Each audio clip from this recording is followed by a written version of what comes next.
Hi, and welcome to Smart Investments. My name is Winfrieda, and today we're going to be discussing risk analysis in investment decisions. And this is especially important for beginners investing.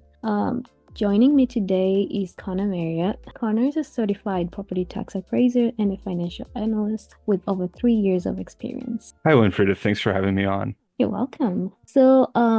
I'm really excited to go over this topic, and we're going to start with the basic. So how would you define investment risk, and can you also tell us how important it is for investors to consider this risk? Risk can be really defined in many ways, but investment risk is specifically when you make an investment and you expect one return and the actual return differs from what you've expected. And it's important to consider risk because most people will think of risk as, something that's dangerous or the important thing is there's both downside and upside risk. And that's really where the risk reward trade-off comes. Awesome. I love that. That's a really good explanation.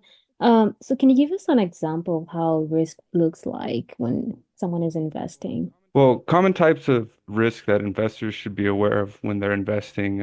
It's really important to keep in mind that risk is really ubiquitous and depends on the scope of your investment operations. For example, if you're a small investor with limited capital, you may only expose yourself to certain types of risk, whereas larger institutional investors may be exposed to greater risks, such as governmental risk or transnational risk. Mhm. Whereas a private investor, a smaller investor, may be more concerned with investment return risk or inflation.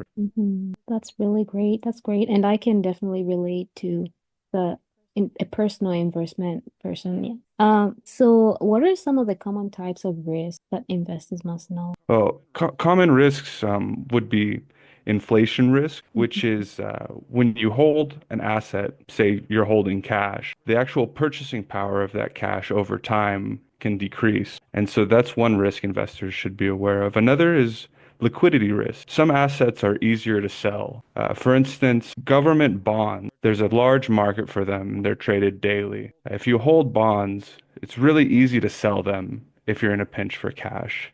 Mhm. Whereas another type of asset, say real estate, very, very illiquid asset. And if you were in need for money, say to cover some expenses, and you needed to sell a property, it would take lots of time.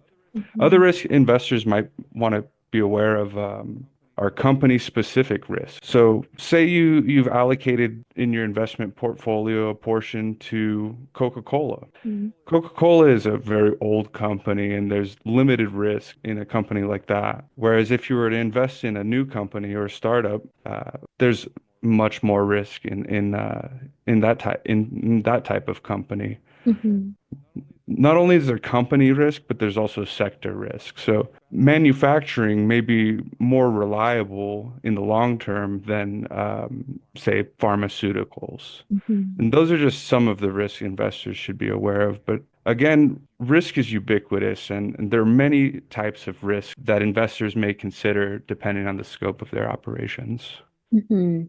I see. I have a follow-up question to that. So I see you mentioned all those risks. Do you think they vary based on the goals an investor has or like based on the timelines? Do these risks depend on that? Well, the common advice I think would be a younger investor would be able to be exposed to more risk because their investment horizon ought to be longer.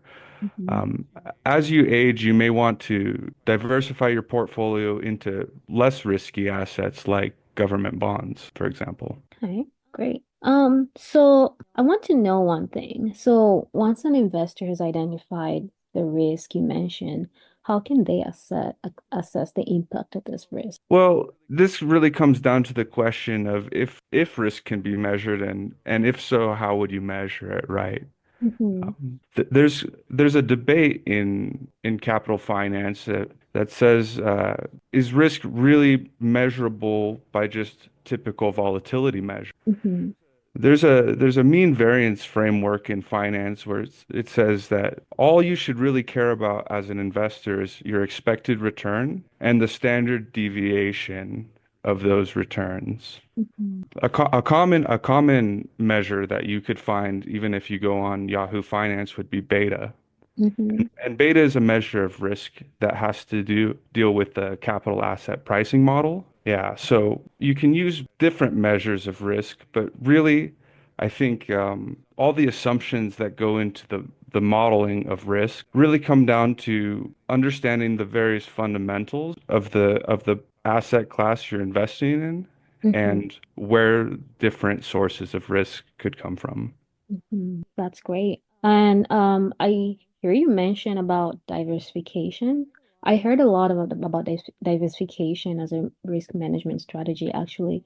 And I know you talk about this a lot of times, even in our previous conversations. So I personally, I haven't been doing a good job in diversifying my investments. Can you walk us on that? Can you talk a little bit about that too? Well, diversification is very important, and it's a great strategy to manage your risk. There's an old book that came out by the founder of Vanguard, actually, John Bogle, where he talks about indexing. And indexing is the idea of owning the entire market of stocks. Okay, Mhm. so as you spread across multiple companies, your firm specific risk and the project specific risk associated with that kind of gets averaged out. And that's an example of how diversification can help manage risk. Mhm. Even further, what I think is pretty impressive about diversification is, for example, if you had two stocks and you have one stock, stock A has a low expected return Mhm. and a low variance, okay? And stock B has a high expected return and a high variance.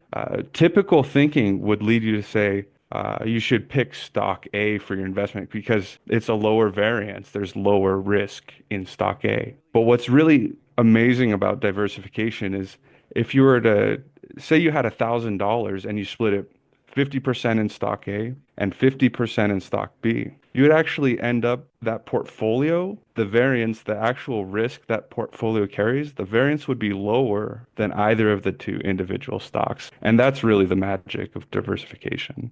I see. That's really helpful. That's a really good tip to know. I know you already talked about most of these strategies, but are there any more strategies that investors can use to basically to manage risk when they have identified the risks? Are there any other strategies that you have? That's a great question, Winfrida. So that really begs the question, is diversification the best strategy? I mean, if it were true that you could manage risk and actually gain a superior edge to the market just by diversifying your holdings, wouldn't everyone just hold the entire market? Hmm. And so what's the point of financial advisors? Why would anybody be willing to pay someone if Hmm. the only practical strategy to manage risk was through diversification? Okay.